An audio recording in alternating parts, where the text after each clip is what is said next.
Hello, welcome to turning point of life.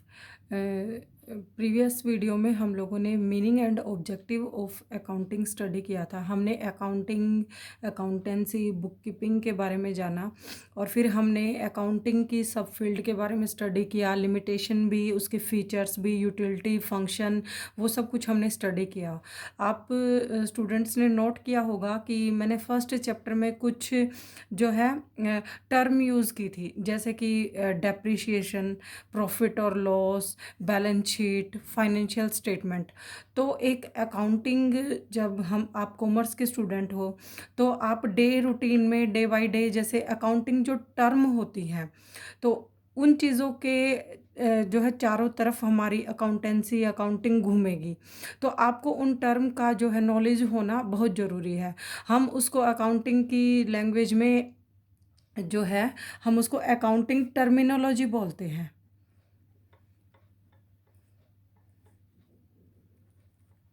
जैसे आप जो है इंग्लिश की स्टडी करते हैं तो आप स्टार्टिंग में अल्फ़ाबेट सीखते हैं, ABCD। ऐसे ही मैथ्स के हमारे पास बेसिक फार्मूले होते हैं। तो ऐसे ही जब हम अकाउंटिंग की स्टडी करते हैं तो हमारे पास कुछ टर्म होती हैं जिनका हम अपने इस अकाउंटिंग में जो यूज़ करेंगे। तो सबसे पहले आपको उन चीज़ों के बारे में पता होना चाहिए। तो आज का हमारा जो चैप्टर है वो बेसिक अकाउंटिंग टर्म है, बहुत इम्पोर्टेंट चैप्टर है। और आपका फॉरएवर, आप बीकॉम करें, BBA करें, MBA करें, कोई भी CA प्रोफेशनल कोर्स करें, CMA करें, तो उन सब चीज़ों में आपकी इन चीज़ों की क्लियरिटी होना बहुत ज़रूरी है। तो हम यहाँ से आपका एक छोटी सी कोशिश करेंगे कि आपका बेस क्लियर हो जाए। फिर आप किसी भी अगर बुक से कंसल्ट करेंगे तो आपको ज़रूर क्लियर हो जाएगा। गाइज़, आप जो है आज के टाइम में सब टीचर जैसे बोर्ड वगैरह पे स्टडी कराते हैं, तो मेरी एक आप ये चीज़ मत देखिए कि आप जैसे कॉपी पेन है। तो कोशिश करूँगी कि आप लोगों को ये टर्म क्लियर हो जाए। और अगर आप किसी भी बुक से मेरे स्टडी कराने के बाद कंसल्ट करेंगे तो आई होप आपको ये सारी चीज़ें क्लियर हो जाएंगी। तो सबसे पहली जो टर्म है, तो हम स्टार्ट करते हैं। सबसे पहली जो टर्म है हमारे पास, ट्रांजैक्शन। ट्रांजैक्शन क्या होता है कि आपका जो है एक बिजनेस में जो है ऐसा आप काम करें कि जो आपकी फाइनेंशियल पोजीशन में चेंज लेके आए। मतलब ट्रांजैक्शन मतलब कि आपने कुछ ऐसा काम किया, जैसे कोई भी, अगर सपोज हम मान लेते हैं कि आपने कोई भी चीज़ परचेज करी है, खरीदी है कोई भी चीज़, तो उससे क्या होगा, आपके पास कुछ सामान आएगा और पैसा जाएगा, आपका कैश जाएगा। तो इससे क्या होगा कि आपका जो भी बिजनेस है उसकी एक्टिविटी में चेंज होगा, तो उसको हम बिजनेस ट्रांजैक्शन बोलते हैं। तो इसकी है ना फीचर्स होती हैं कि आप किस चीज़ को, या जो आपने कोई भी एक्ट किया, आप किसको ट्रांजैक्शन बोलेंगे। तो सबसे पहला है कि इकोनॉमिक एक्टिविटी। तो आप कोई भी काम कर रहे हैं तो वो एक इकोनॉमिक एक्टिविटी होना चाहिए। मीन्स इकोनॉमिक एक्टिविटी का मतलब क्या होता है, या तो आपने कैश दिया हो, यू हैड गिवन कैश, और आपने या फिर बैंक से कोई लोन लिया है, लोन लेके वो चीज़ पे करी है, या फिर आपने किसी से वो क्रेडिट पे लिया है, उधार पे लिया है, और आपको फ्यूचर में उसको पे करना है। तो एक ट्रांजैक्शन कब होगा, जब वो इकोनॉमिक एक्टिविटी होगी। सेकंड पे आता है आपका इंटरनल और एक्सटर्नल, कि ट्रांजैक्शन आपका जो है इंटरनल भी हो सकता है और एक्सटर्नल भी हो सकता है। इंटरनल क्या होता है, इंटरनल जब आप विद इन बिजनेस, जैसे आपका बिजनेस है, आप बिजनेस में ही चेंज करते हैं। जैसे अभी मैंने एक टर्म यूज़ कर रही हूँ, मैं उसको मैं बताऊंगी आपको, डेप्रीशिएशन। डेप्रीशिएशन क्या होता है कि सपोज़ आपके पास कोई भी चेयर है, कोई भी फर्नीचर है, तो आज मान लिया आप उसको 10,000 का लेके आए हो, तो 1 साल बाद उसकी वैल्यू 10,000 की नहीं रहेगी। क्यों? क्योंकि जो है उसमें टीयर एंड वियर होगा, या फिर उसमें माइनर सा जैसे डेंटिंग पेंटिंग में या किसी भी चीज़ में उसमें लॉस हो जाएगा। तो आप क्या करते हैं कि उसका एक जैसे नॉर्मल वियर एंड टीयर, कोई भी उसकी जो है परसेंटेज बना के चलते हैं, तो वो डेप्रिशिएशन होता है। तो डेप्रिशिएशन जब आप लगाओगे तो वो आपका इंटरनल होगा, क्योंकि आपने अपने विद इन बिजनेस चेंज किया है। एक्सटर्नल, एक्सटर्नल जैसे आपने बाहर से कोई चीज़ परचेज की है या सेल की है, या फिर आपने जैसे कोई भी economic activity outside of your business की है, तो वो आपका एक्सटर्नल आ जाएगा। थर्ड पॉइंट आपका चेंज इन फिनेंशियल पोजीशन, जो कि बिल्कुल आपका फर्स्ट के तरह ही है। मैंने अभी आपको बताया था कि जब भी आप कोई ऐसा काम करें कि जो आपके बैलेंस शीट में या आपकी जैसे एसेट्स में जो आपके पास चीज़ें हैं, जो लाइबिलिटी आपको पे करना है, उस चीज़ों में जो है आपका चेंज लेके आए, तो वो आपका ट्रांजैक्शन होगा। मॉनेटरी आपको बिल्कुल मैंने फर्स्ट चैप्टर में ही क्लियर कराया था कि हम अकाउंटिंग में उन चीज़ों का या उन जो इवेंट्स का को लेते हैं जो आपके मॉनेटरी होते हैं, यानी कि हम पैसे पैसे से बिजनेस हमारा क्या है, पैसे का इधर उधर करना, पैसे का जो है पैसे पैसे की चीज़ों को ही हम अपने बिजनेस में लेते हैं। तो एक ट्रांजैक्शन कब होगा कि आप बिजनेस वो आपकी इकोनॉमिक एक्टिविटी को चेंज करे, फाइनेंशियल पोजीशन को चेंज करे, मॉनेटरी टर्म में आप डिसाइड कर सको, उसे इंटरनल हो सकता है, एक्सटर्नल हो सकता है। इवेंट इवेंट क्या होता है कि आपने कोई भी ट्रांजैक्शन किया, रिजल्ट ऑफ ट्रांजैक्शन। तो ए इवेंट इज द कॉन्सिक्वेंसेस और रिजल्ट ऑफ ए ट्रांजैक्शन। तो इवेंट क्या होता है, एक ट्रांजैक्शन का रिजल्ट होता है। अब जैसे मैं आपको एक एग्जांपल लेती हूँ कि आपने जो है कोई भी चीज़ सपोज परचेज की है, परचेज आपके पास है मान लिया 3 लाख का, फिर आपने उसमें प्लस आपने सपोज रॉ मटेरियल परचेज किया है। ये सब रॉ मटेरियल मीन्स कि आपके लिए कच्चा माल, बिजनेस के लिए आप उस रॉ मटेरियल को लेके आए हो और आपने उस पर फर्दर प्रोसेसिंग की है। फर्दर प्रोसेसिंग मीन्स मैं आपको एक एग्जांपल देती हूँ, आप लेदर लेके आते हो, आपको शूज़ बनाने हैं, तो आपने उस पर जो है लेबर भी लगाई गई होगी, फिर उसके बाद उसकी फर्निशिंग भी की होगी, तो आपने वहाँ पर जो उसके जो है खर्च किया है। तो जैसे अभी आपने रेंट भी दिया होगा या प्लस जैसे वेजेस वगैरह कुछ भी आप उसके फर्निशिंग के लिए देते हैं 350, तो आपकी टोटल ये आ गई है 3,50,000। तो आप इसकी फिर उसके बाद सपोज आप सेल कर देते हैं ये जो है 4 लाख की, तो हमारे पास प्रॉफिट बच जाएगा 4 लाख माइनस 350,000। तो इवेंट क्या होता है कि रिजल्ट ऑफ ट्रांजैक्शन, आपने परचेज किया पहले रॉ मटेरियल, फिर उसके बाद आपने उस पर फर्दर प्रोसेसिंग की, काम किया आपने बिजनेस में लाके, उसमें आपका जो है एक्सपेंस आए 50,000, फिर आपने उसी जो है आपका जो तैयार माल हो गया है, स्टॉक हो गया है, उसको आपने सेल कर दिया 4 लाख, तो इसमें आपका प्रॉफिट बच गया 50,000। तो ये सब चीज़ें एक इवेंट होता है कि जब भी आप कोई ट्रांजैक्शन करते हैं उसका जो रिजल्ट होता है वो आपका इवेंट कहलाता है।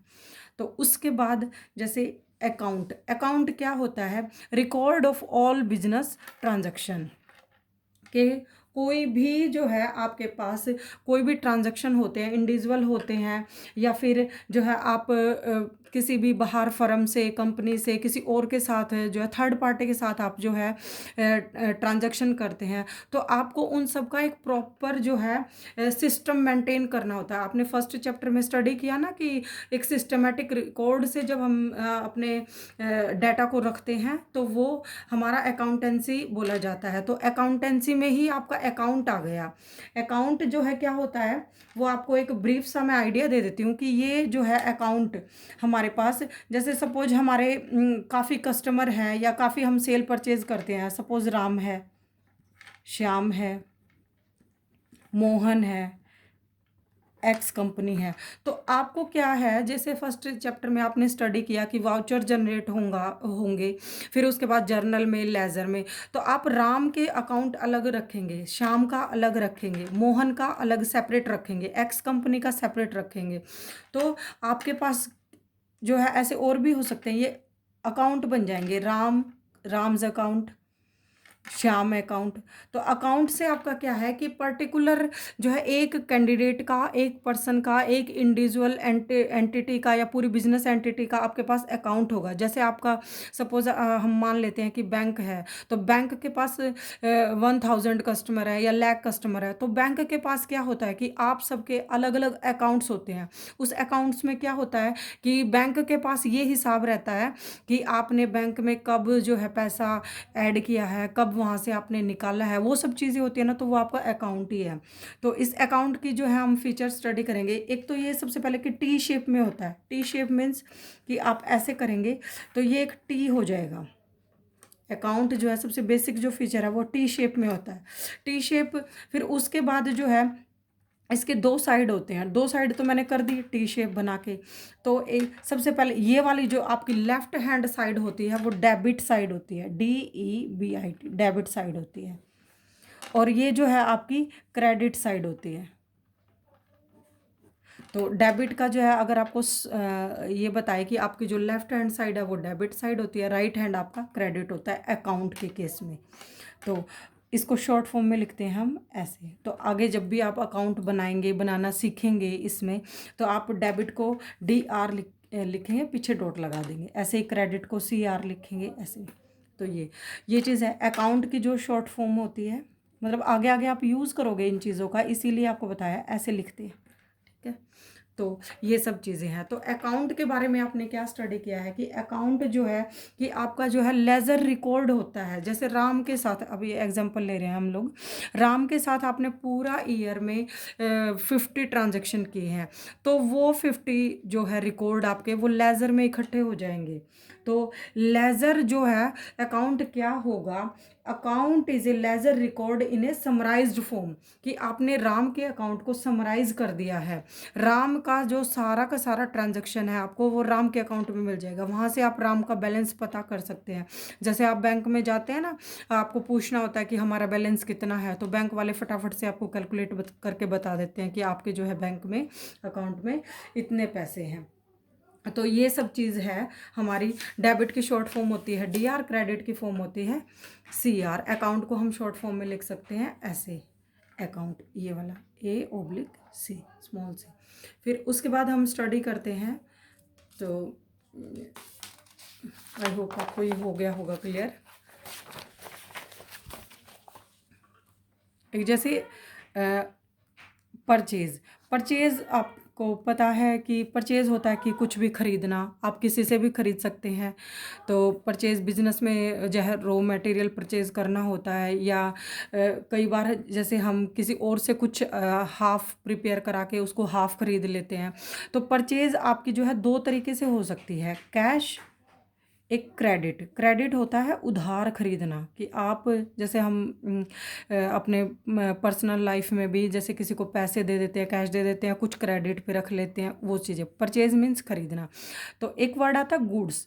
गुड्स क्या होता है, गुड्स ये वो वाला गुड नहीं है कि गुड, ये होती है गुड्स। गुड्स मीन्स कि आपकी जो है वस्तु जिसका आप बिजनेस कर रहे हो। तो गुड्स जो है आपकी जो है डिफाइन की हुई है कि गुड्स होता है कि जिस चीज़ का आप बिजनेस कर रहे हो वो आपके लिए गुड होगी। जैसे सपोज हमारे पास लेदर का बिजनेस है, तो हमारे पास जो ये लेदर का रॉ मटेरियल होगा वो हम कहीं बाहर से मंगवाएंगे, तो वो हमारे लिए गुड्स है। ठीक है, ऐसे ही हमारे पास अगर शूज़ का बिजनेस है, शूज़ लेदर का, तो शूज़ के लिए हम लेदर मंगवाएंगे तो लेदर हमारे लिए गुड्स हो गई। या हम रेडीमेड शूज़ का बिज़नेस कर रहे हैं तो शूज़ हमारे लिए गुड्स हो गए। अगर हम फर्नीचर का बिज़नेस कर रहे हैं और फर्नीचर के लिए जैसे हमें वुड चाहिए होती है, कच्चा माल जो भी होता है आपका, तो वुड इसके लिए हमारे पास जो है गुड्स ये आ गई, रॉ मटेरियल आ गया। हम फर्नीचर बना के सेल करते हैं, मीन्स जिसका हम बिज़नेस करते हैं वो आपकी गुड्स होगी। अब सपोज़ आपके पास बिज़नेस है शूज़ का, लेकिन आप फर्नीचर मंगवाते हैं, तो फर्नीचर आपके लिए गुड्स नहीं होगी। गुड्स वो चीज़ होती है, ये चीज़ यहाँ पे नोट करेंगे, गुड्स वो चीज़ होती है जिस चीज़ का आप बिजनेस कर रहे होते हैं। जैसे अगर आप फर्नीचर का काम करते हैं तो फर्नीचर या वुड आपके लिए रॉ मटेरियल और गुड्स होंगे। लेकिन अगर आप शूज़ का काम करते हैं और फर्नीचर मंगवाते हैं जैसे अपनी शॉप के लिए या फर्निशिंग के लिए, तो यहाँ पे आपका रॉ मटेरियल या गुड्स जो है वो शूज़ होगा, ना कि फर्नीचर। वो आपकी एसेट्स में आ जाएगा जिसको हम आगे स्टडी करेंगे। ठीक है, तो परचेज आपका जो है कोई भी चीज़ खरीदना, आप खरीदते हैं। गुड्स आपका जिस जो है चीज़ में आप डीलिंग करते हैं day to day. Purchase return आपको सपोज आपका जो है कोई भी आपने चीज़ मंगवाई है, रॉ मटेरियल मंगवाया है, वो आपके नॉर्म्स के अकॉर्डिंग है, that is basically not related to your norms, तो आप उसको वापस कर देते हैं, वो आपका परचेज रिटर्न हो गया। ठीक है, सेल सेल अब जैसे ऊपर एग्जांपल से ही कंसीडर कर लेते हैं। सेल हमारी क्या होती है, आप हैं शूज़ का बिजनेस कर रहे हैं, आपने पूरे ईयर में जो है 5 लाख के शूज़ सेल किए हैं, तो सेल आपकी 5 लाख की होगी।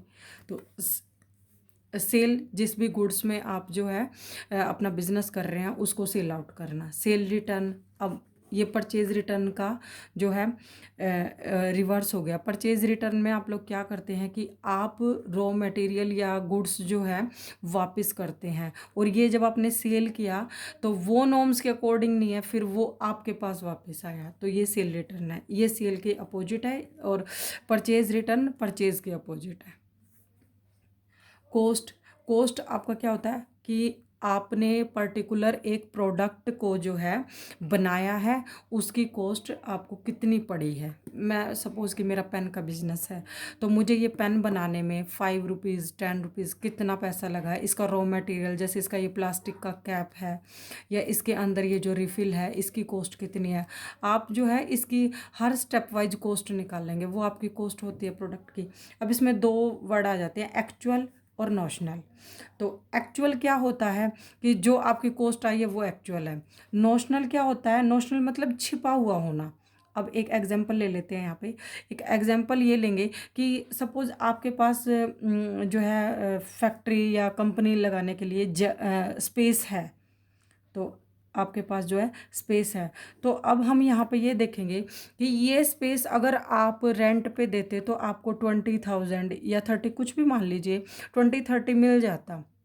लेकिन अभी यहाँ पे आपने ये स्पेस जो है अपने बिजनेस के लिए यूज़ कर लिया, तो आपको 20 नहीं देने पड़े ना। या फिर अगर आपके जो है इस स्पेस पे कोई और बिजनेस कर ले, तो और आप उसको रेंट पे दे दो, तो आपको जो है 20,000 मिलेंगे रेंट पे, अगर आप उसको रेंट पे दें। तो अगर वहाँ पे आप अपना बिजनेस कर लेते हैं तो आपके ये 20 बच गए। लेकिन जब आप प्रोडक्ट कॉस्टिंग करेंगे उस प्रोडक्ट की, जैसे ये पेन है, मैं बता रही हूँ आपको, ये पेन है, एक तो मैं इसको बाहर रेंट पे कोई जगह स्पेस लेके तब बनाऊँ, एक मेरे पास जो है स्पेस पड़ा हुआ है वहाँ पे इसकी कॉस्टिंग करूँ, तो मैं इसकी कॉस्टिंग में उस जगह का रेंट भी ऐड करूँगी ना। क्योंकि अगर मुझे वो चीज़ें बाहर से लेके लेनी पड़ती तो फिर भी तो मैं ऐड करती। तो नॉशनल होता है कि छिपा हुआ होना, यानी कि आपके पास कोई चीज़ है और आपको वो फ्री में मिली हुई है, लेकिन हम ये मान के चलेंगे यहाँ पे कि अगर हमें ये चीज़ बाहर से लेनी पड़ती तो हमें कितना पे करना पड़ता। तो कॉस्ट आपकी होती है कि जो आपने प्रोडक्ट बनाया है उसकी एक्चुअल या नॉशनल, जैसा भी कंपनी का है, तो उसको मिला के आपकी कॉस्ट बन जाती है। वाउचर क्या होता है कि वाउचर ये चीज़ होती है कि आप कोई भी बिजनेस ट्रांजैक्शन करते हैं तो उसके लिए आपको एक रसीद या बिल मिलता है। आपने देखा होगा कि आप कहीं भी कुछ भी खरीदने जाते हैं तो आपको एक रसीद मिलती है। सपोज़ कि आप स्कूल की फ़ीस पे करते हैं, तो आपको स्कूल में जब आप फ़ीस सबमिट करते हैं तो आपको वहाँ पर एक वो रसीद मिलती है। तो वाउचर वही होता है कि जो आपके पास ट्रांजैक्शन का प्रूफ होता है। Voucher is a proof of transaction that you had done in your business. Okay, simple. तो इसके बाद मोस्ट इम्पोर्टेंट चीज़ आ गई है अकाउंटिंग टर्मिनोलॉजी की, एसेट्स। एसेट्स क्या होता है कि जो आपके पास अपना है प्रॉपर्टी या possession of business. Possession of business क्या होता है कि जिन चीज़ों का बिजनेस पे राइट होता है। राइट मीन्स कि anything which is in the possession और is the property of a business. अब इसमें क्या होता है कि ये चीज़ें आपके पास अपनी होती है। अब इसको हम दो चीज़ों में क्लैरिफाई करते हैं। एक तो आपकी करंट एसेट्स आ गई, एक नॉन करंट आ गई। तो करंट हम लोग किसको बोलते हैं, करंट ये जो आपके हाथ में 1 ईयर जो है एंड पे, 1 ईयर एंड पे आपके हाथ में पैसा हो। जैसे मेरे हाथ में कैश है अभी 20,000 है, 10,000 है, वो मेरा अपना है, तो वो मेरी करंट एसेट्स है। मैं अभी उसको दे के कोई भी चीज़ खरीद सकती हूँ। तो एक होता है फिक्स। फिक्स एसेट्स क्या होता है कि सपोज़ आपने कहीं पे भी बिजनेस को रन किया है, तो आपके पास क्या होता है, लैंड होती है, ज़मीन होती है, बिल्डिंग खड़ी है आपकी, जो उसमें फर्नीचर है, तो वो फिक्स चीज़ें हैं। फिक्स मतलब कि आप, वो आपकी हैं, लेकिन आप उनको जैसे वो आपने बेचने के लिए नहीं रखी हैं, उनसे आप जो है अपना बिजनेस रन कर रहे हैं। तो यहाँ पर जो है अब फिक्स में भी आपका जो जैसे नॉन करंट जो होती है उनको हम फिक्स भी बोल देते हैं। ठीक है। अब फिक्स के भी आगे दो पार्ट हो जाएंगे। एसेट्स क्या होता है, सबसे पहले ये चीज़ समझेंगे कि एसेट्स क्या होता है। Anything which is in the possession of the of business, जिसकी जो आपके अधिकार में चीज़ें हैं, जो आपकी प्रॉपर्टी है, उसको एसेट्स बोलते हैं। ये दो तरह की होती है, करंट और नॉन करंट। करंट जो आपको फटाफट से 1 ईयर में पैसा आपको मिल जाए, जैसे कैश होता है हमारे हाथ में, या बैंक में आपका पैसा है, आप निकलवा सकते हैं। तो और फिर ऐसे ये नॉन करंट होता है। नॉन करंट में भी आपके दो पार्ट होते हैं। टेंजिबल, टेंजिबल मतलब जिसको आप छू सके, जैसे मेरे पास अभी ये पेपर है मेरा, मैं इसको छू सकती हूँ, तो ये टेंजिबल है। एक इनटेंजिबल जिसको हम देख ना सके। अब देख ना सके उसका भी मैं आपको एग्जांपल देती हूँ। जैसे पहले हम टेंजिबल एसेट्स को के बारे में स्टडी करेंगे। Tangible assets are those assets which can be seen, which can be touched, और जिनका कोई फिजिकल एग्जिस्टेंस होता है। फिजिकल मतलब जिसको हम देख सके, छू सके, वो चीज़ टेंजिबल होती है। जैसे आपकी जो है फर्नीचर हो गया, आपके पास मोटर व्हीकल हो गया, कंप्यूटर हो गया, मशीनरी हो गई। उसके बाद इनटेंजिबल, जैसे इसका एग्जांपल मैं अभी लिख देती हूँ यहाँ पे। आपका कंप्यूटर हो गया, मोटर हो गए, फर्नीचर हो गया। एक है इनटेंजिबल। इंटेंजिबल क्या होता है, which can not be seen, which can not be touched, which can not be जो है सीन और फेल्ट, जिसको हम महसूस ना कर सके। तो एग्जाम्पल जैसे क्या होता है कि जैसे डाबर कंपनी है, तो उसका एक नाम है। तो डाबर कंपनी जो है, कोई भी जैसे लोग चीज़ें खरीदते हैं तो वो डाबर के नाम से खरीदते हैं। तो हम डाबर को छू नहीं सकते, देख नहीं सकते, लेकिन वो उसका एक पेटेंट है, कॉपीराइट है। या सपोज कि आपको कोई टीचर मिले हैं, वो बहुत अच्छा पढ़ाते हैं, तो बार बार लोग स्टूडेंट्स उन्हीं के पास जाते हैं। तो वो एक टीचर की जो पॉपुलैरिटी है, टीचर के अंदर वो क्वालिटी है, हम उसको मतलब देख नहीं सकते, छू नहीं सकते, लेकिन वो हमें बार बार ऐसी चीज़ है जो हमें अपनी अपनी तरफ लेके जाती है। तो ये इंटेंजिबल एसेट्स है उसकी, टीचर की क्वालिटी है स्पेशल।